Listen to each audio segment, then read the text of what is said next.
Salutations to those who are young and young at heart. Oremi, Madamfo, Enyim, Salam alaikum. Hola, buena gente. Bonjour, legend. Linja, Dumelang, Murigaboto, Muliwanji, Murigaboto, Makadin, Karibu, Mwakaitawani, Munotambere. Welcome to Blackview SDA online platform. This is a place where your soul will find rest. Did you know every Wednesday and Friday at 6:15 p.m. we have consistent midweek prayers? Not only that, during the day from Monday to Friday, if you need a soulful song, please tune into our platform and indeed you'll find rest for your soul. On Sabbath, which is Saturday, we have services from 8:30 right up to 6 p.m. What do you expect to find? We have got the church at study, Sabbath school, music, it's story time. Even our little ones, the children, will find solace on Blackview online worship platforms. Yes, not only are they going to receive a powerful sermon for them, but including the songs, and they'll sing the songs of Zion in the comfort of your home. Yes, you are waiting for the power hour as we receive the beautiful words, the wonderful words that come from the Word of God. In the afternoon, we have got powerful discussions, not only for the young, but even for the old, as we prepare this journey on this planet Earth before the sundown. Yes, there is a sermon that will usher you into the new week as you listen to God speak to you. What are you waiting for? Tell your friends about it. Don't forget to join us on YouTube and Facebook. Like our page and subscribe to our YouTube channel. God bless you as we meet on Blackview online worship platform.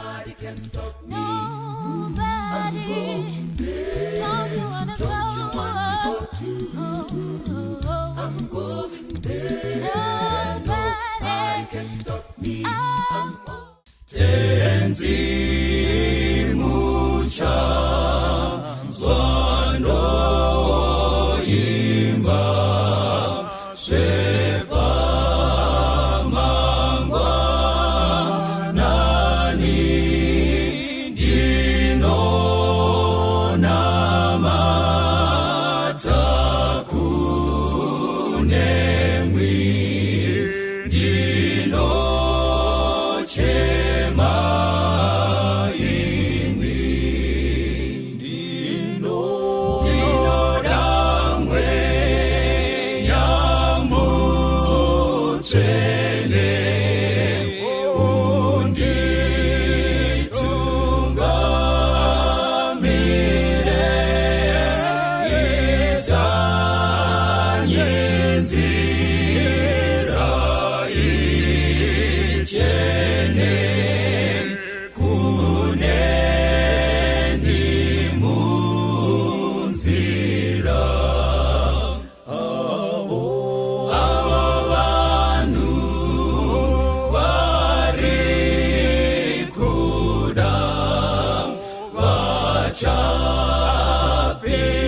Kwasai mose mustara Jesu Kristu tenzi wedu, amen. Toda kutenda mwari watichengeta mu viki rinorose nasi zuva rechishanu pa munamato wedu wemangwanani, izuva rekupedzisira uye zvakare riri zuva rechishanu izuva regadziriro, tichigadzirira sabata. Saka ndinonzwa ndakafara chose kutaura nemi muzuva ranhasi apo takundopinda muzororo dzvene. Tange tichidzidza viki ino yese zvidzidzo kubva kuvanakomana vaJakobho, lessons from the characters of the sons of Jacob. Takadzidza zvizhinji, tikadzidza kubva kune vanakomana vazhinji. Takabata Ruben, tikabata Simeon, tikabata Revi, tikabata Josefa, tikabata Judha. Asi vhiki yedu yaita pfupi, tave kupendera vhiki, asi vanakomana vacho 10. Vhiki rimwe chete haringakwani kuti tidzidze navo vese vari 10. Saka pane vose vatisati tadzidza navo, ndanga ndichinetsekana muzuva ranhasi kuti tobata upi wacho. Saka ndanga ndichitsvagurudza pane vese vakasara vatisati tabata nezvavo, vana Benjamini ndandichifunga, vana Isakari ndandichifunga, vana Zebhuruni ndanga ndichifunga kuti todzidza neupi wacho, vana Naftari tichitsvaga, ndanga ndichitsvaga vana Asheri, vana Gadhi, kuti todzidza neupi wacho pane vese vasara vanakomana vaJakobho. Ndofunga kana nemiwo ndikakuisirai mubvunzo uyu unganetsa kuti toshandisa nzira ipi kusarudza kuti todzidza nezveupi. Asi ndakati ndichiverenga bhaibheri ndandichiti pandinoverenga nyaya iyi ndaindodona kuna zvakazarirwa chapter 7. Zvaka chapter 7. Saka pandanga ndichidzidza nezvenyaya iyi, pandakandodonhera pana zvakazarirwa chapter 7, pane chandakaona chakabva chabata pfungwa dzangu. Pane chandakaona chakabva chabata pfungwa dzangu, kuti pavanakomana 12 vaJakobho panozondonyorwa marudzi aJudha, the 12 tribes of Israel.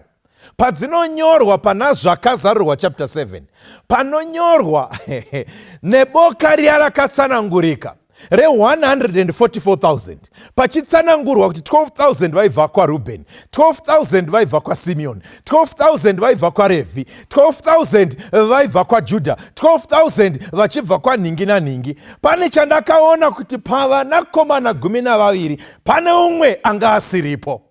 Pane umwe asipo paboka irori ravakasanangurwa. Pavana 12 vaJakobho pane umwe asipo, pane umwe asipo. Saka musoro wenyaya yedu wabva watoita, wabva watonzi pane umwe asipo. Saka zvakabva zvabata pfungwa dzangu kuti sei umwe azoshayikwa, sei umwe azoshayikwa pa12, sei umwe asipo, sei umwe asipo, anyanyoiteiko, azombonyanyoiteiko zvaita kuti pawanikwa vamwe iye hapo, pawanikwa vamwe vakaponeswa verudzi rwake vese havapo. Chii chaitika kune mukomana yeyi? Mukomana yeyi anonzi Dhani. Dhani mukamutsvaga, mukamutsvagurudza, muchaona kuti haapo. Saka ndakadzoka kuna Genesis ndichida kunzwa kuti ko haana kukomborerwawo here sevamwe, ko haana kukomborerwawo here sevamwe vanakomana. Anyanyoitei chaita kuti ashayikwe? Pane umwe asipo, pane umwe asipo. Saka ndakadzoka kuna Genesis chapter 49. Jakobho kwaari kudururira vana vake zvikomborero. Verse ya 16 Bible robva rati, Dan uchatonga mhaka dzavanhu vake sorumwe rwamarudzi aIsraeri. Dhani uchatonga mhaka dzavanhu vake sorumwe rwamarudzi aIsraeri. Neimwe nzira, the Bible is saying, Dan shall judge his people as one of the tribes of Israel. Saka ndo zvakabva zvandipa mubvunzo kuti ubve wadzika kwazvo kwazvo kuti nhai Dhani, ko zvatiri kutanga wani nyaya yako zvakanaka. Baba vari kutaura pano Jakobho kuti Dhani, ndichikuona mumeso ekuprofita, ndiri kuona kuti uchatonga marudzi evanhu vaIsraeri. Dan shall judge his people as the one of the tribes of Israel. Dhani uchatonga mhaka dzevanhu vake sorumwe rwamarudzi aIsraeri. Saka Dhani ari kutonzi achange ari mutongi, achange ari ejaji. Saka Dhani washayikwa seiko? Dhani washayikwa seiko pana Zvaka chapter 7? Dhani washayikwa sei pamarudzi evakaponeswa. Dhani washayikwa sei pamarudzi evasanangurwa. Chii chaita kuti Dhani unge usipo, pane umwe asipo. Saka ndakaita bishi rekutsvaga nekutsvagurudza nezvaDhani. Muchaona kunzi pari kunzi Dhani achava mutongi. Ndokwekutanga panapa pana Genesis chapter 49. Apo Jakobho anokomborera mwanakomana wevarongo vake. This is the first time that Jacob blesses a son by a concubine wife. Ari kukomborera mudzimai wake asiri wevadzimai vari official. Ande umwe wevarongo vake vanga varipo pamba.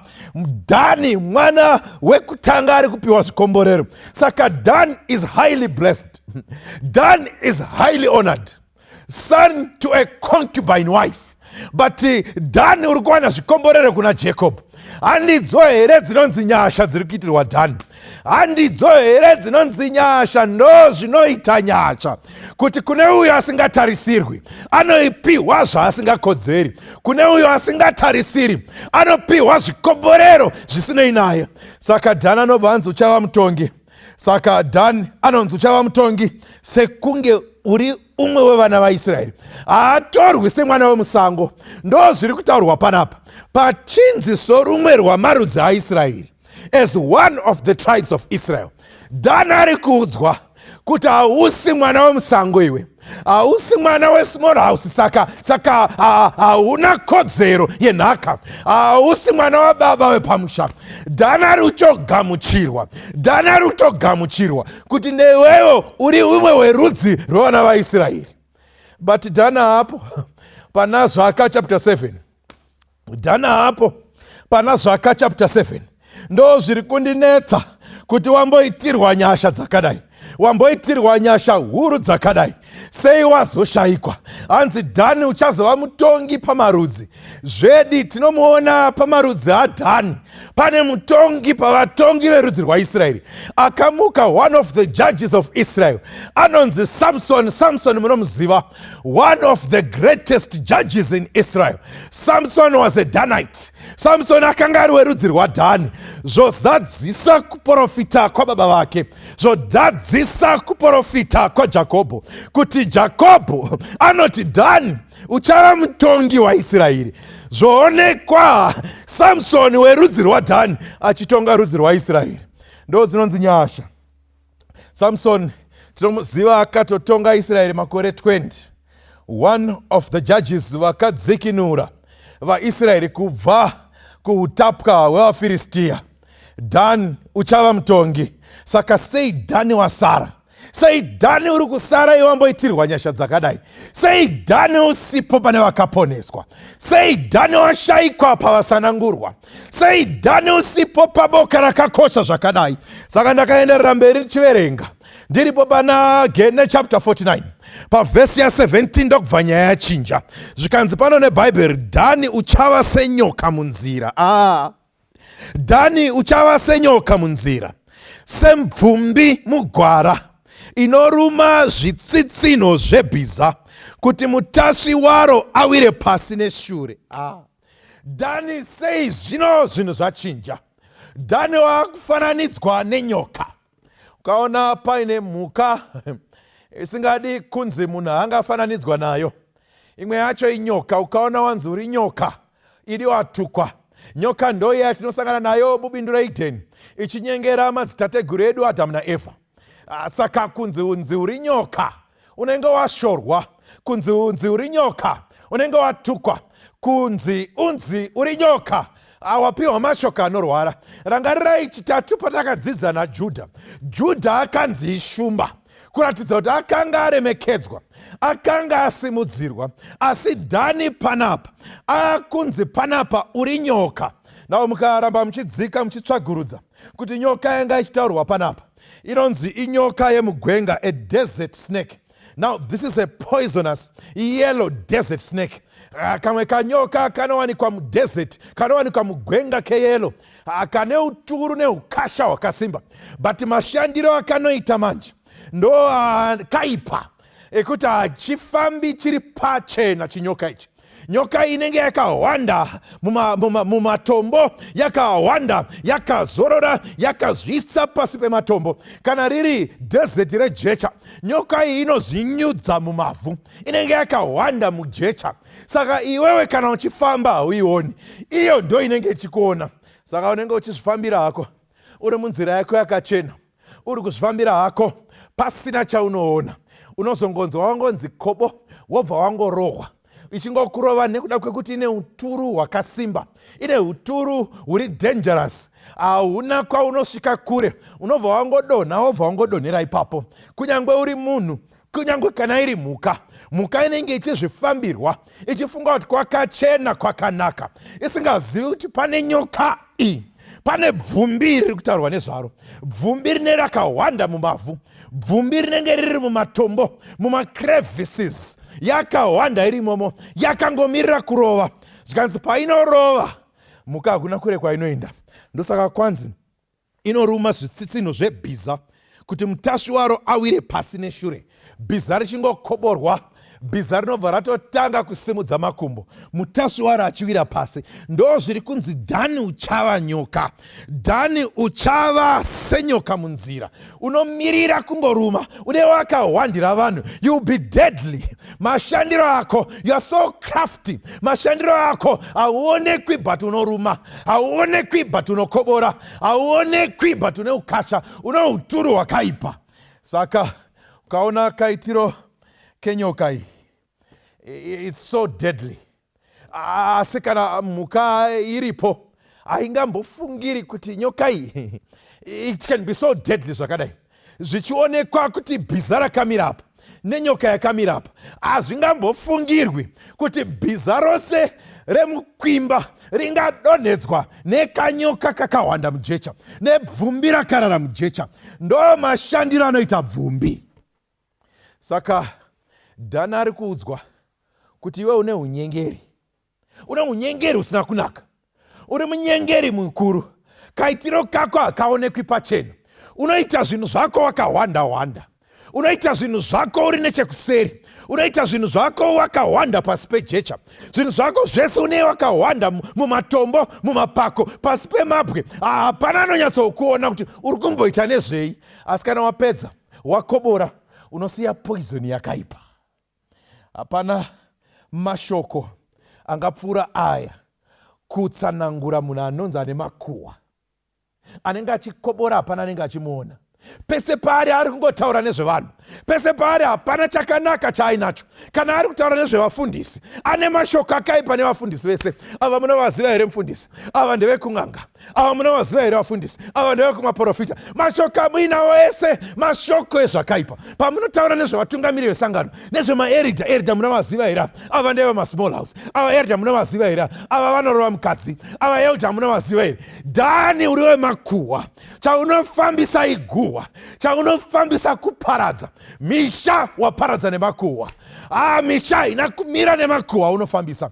Zvose waparadza. Pamabasa ukama hwaparara nemakuhwa. Muradzi onani nemakuhwa. Hanzvadzi nehanzvadzi hadzitambi zvese. Mukoma nemunin'ina havatambi vese. Vabereki nevana havaonani. Dhani une makuhwa, nyoka yemudesert inoparadza. A backbiter une makuhwa.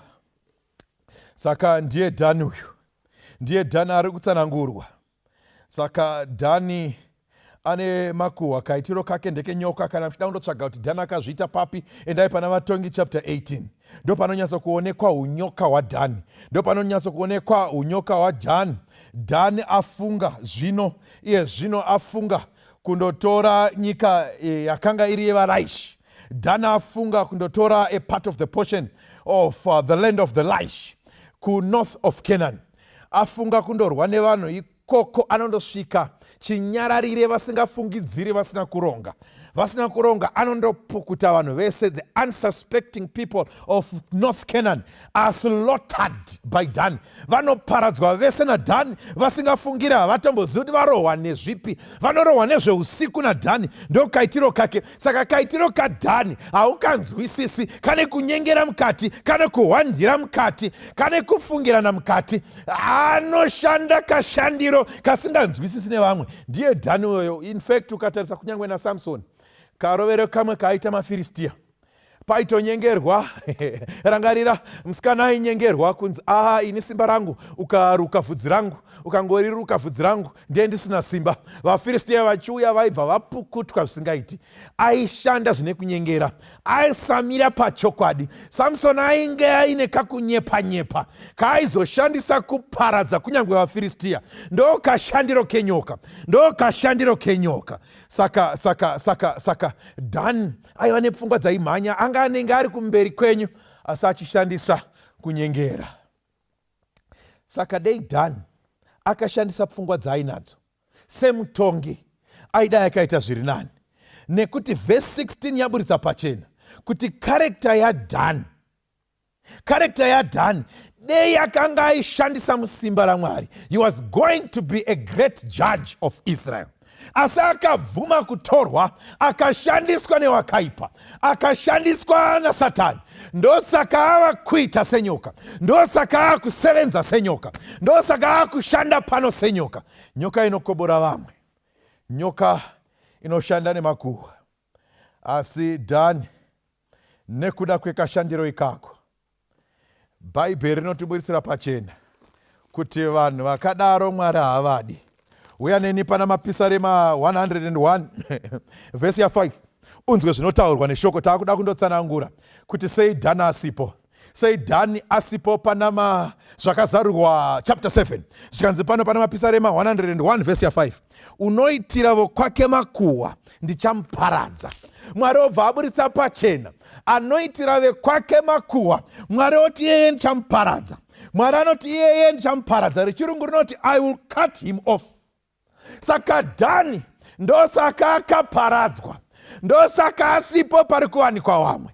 Pandaibvunza kuti pane umwe asipo pana zvaka 7, pana zvakazarirwa 7 pana asipo, pane ndudzi dzakatsanangurika pana asipo ndi Dhani. Chamushayisa makuhwa, chamushayisa backbiting. Mwari oti anoitira vekwake makuhwa, iyeye ndichamuparadza. I will cut him off. Dhani was cut off from the 144,000. Dhani is cut off from the 12 tribes found in Revelation chapter 7. Dhani anenge asipo nekuda kwekuti anoshanda senyoka munzira.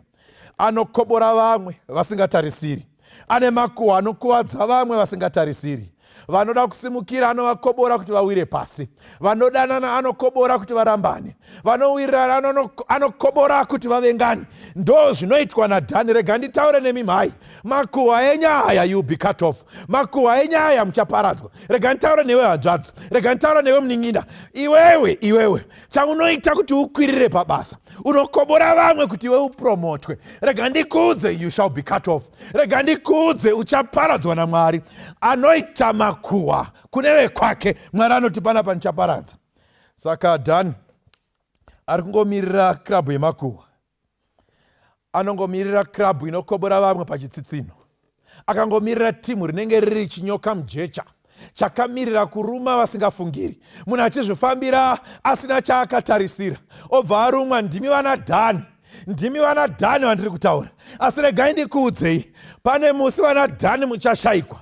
Pachavanikwa vazhinji vakaponeswa, pachaverengwa vazhinji vakaponeswa, pamarudzi vakaponeswa. VanaDhani muchange musipo, VanaDhani vemakuhwa muchange musipo. Regai nitaure nemimhai, regai nitaure nemimukoma, regai nitaure nemivatete. Pachawanikwa vachaponeswa, muchange musipo. For such characters are hated by God and by men. Vemakuhwa vadiwi naMwari kunyange nevanhu. Saka pamusi uchawanikwa vachaponeswa, you will not be there. Saka mangwanana nhasi apo taakundopendera, regai ningotaura pane umwe asipo. Kutaura kwandiri kutoita pane umwe asipo akanyura makuhwa, nyoka saDhani. Akanyura mukuchera vamwe, nyoka saDhani. Anokobora vamwe, nyoka saDhani. Asi mune muriko kuchechi, mune muriko kunosangana vamwe, munotoimbawo mukwaya, muriko kuboka remadzimai, muriko kuchita chemadzimai, kunosangana vana baba muriko, kumayuthi newewo uriko. Asi rega ndikuudze, uripo asi pane umwe asipo. Uripo pavana vaJakobho asi pavakaponeswa haupo. SaDhani, you are there amongst the children of Jacob. but you are not there amongst the tribes that shall be saved. Zviri nani hamamudikani, dei waita saRubheni anodzoka kuna Mwari. Zviri nani dei waita saRevhi anochinja kutukwa kwake aite makomborero, kuitira kuti pachaverengwa vakaponeswa, panoverengwa vachaponeswa, panonyorwa listi pana zvakazarurwa 7, newe wanikwa uripo. Panguva dzino haupo, pane umwe asipo, pane umwe asipo. Munamato wangu apo taakupendera ndewekuti usava iwewe uchashayikwa. Dei akasava iwewe achashayikwa. Dei akasava imi mai achashayikwa. Dei akasava imi baba achashayikwa.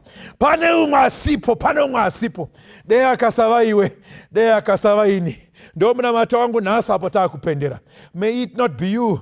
May it not be me. Somebody is missing. Somebody is missing. May it not be you. May it not be me. Dan is missing. May it not be you. May it not be me. A backbiter is missing. May it not be you. May it not be me. A snake of a person is missing. An adder of a person is missing. Pane asipo. Chido chako ere. Ukuti uti Mwari. May it not be me. Dei akasava ini.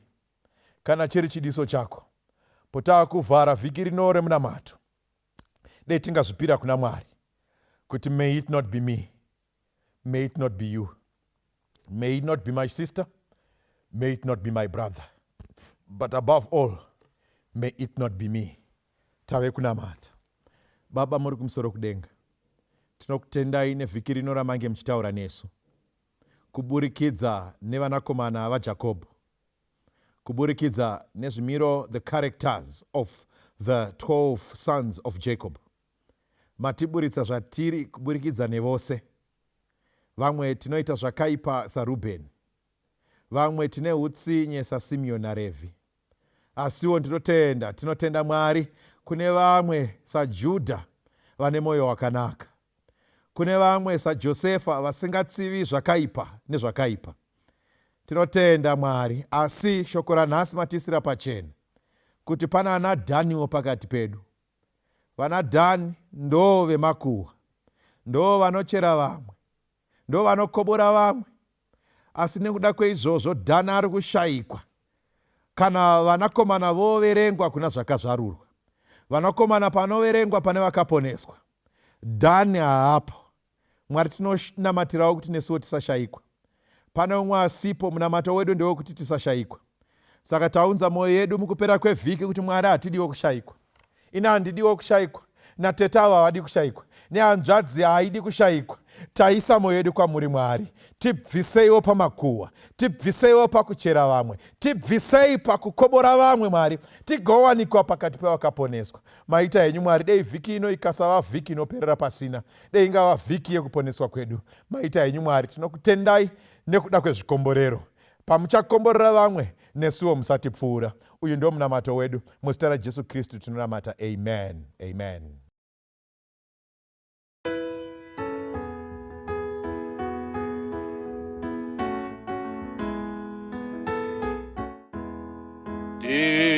Tinoda chimwe chochiro kuna tenzi anondipa kana nemvura nemoto.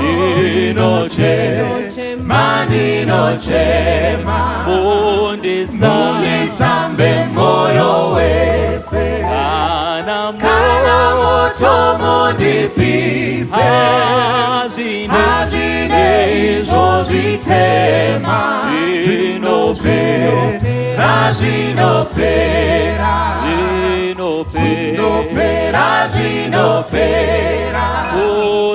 kuti mundipe kuona, ngepachena ndichafara, asi kucheneswa moyo, kundifadza, mundisambe moyo wese, kana moto mundipise, hazvine izvo zvitema, zvinopera, asiku tingacheneswa ndizo ndingazozwisisa ndizo zviro zvose natinoona undisambe moyo wese kana moto mundipise azvine izvo zvitema zvinopera ndinosiya zvakaipa nezvifungo zvakashata asikana ndichiedza ndakaipa undisambe moyo wese kana moto mundipise azvine izvo zvitema zvinopera undisambe moyo wese kana moto mundipise azvine izvo zvitema zvinopera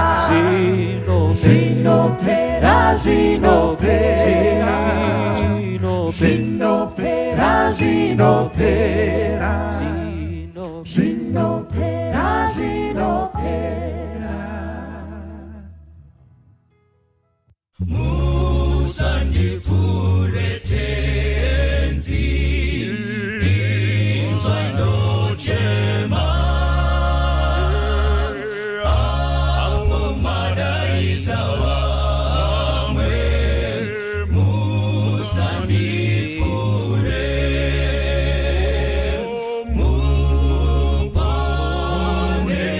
muponesi inzwa ndochema apo madaidza vamwe musandivhure ndipenyiwo wenyu mutsa ndinokumbira ndiri kupfugamira nekudawira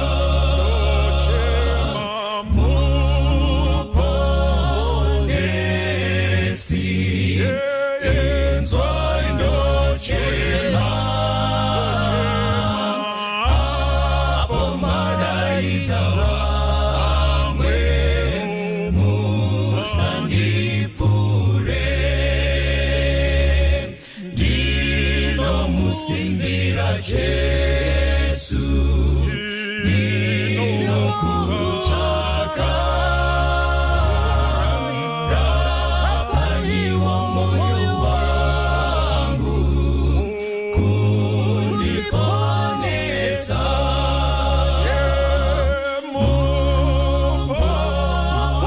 muponesi inzwa ndochema apo madaidza vamwe musandivhure muritsime rangu tenzi zvene upenyu akuchina mubatsiri asi Jesu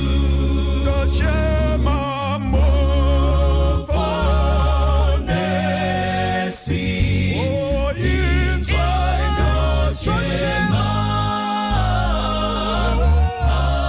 apo madaidza vamwe musandivhure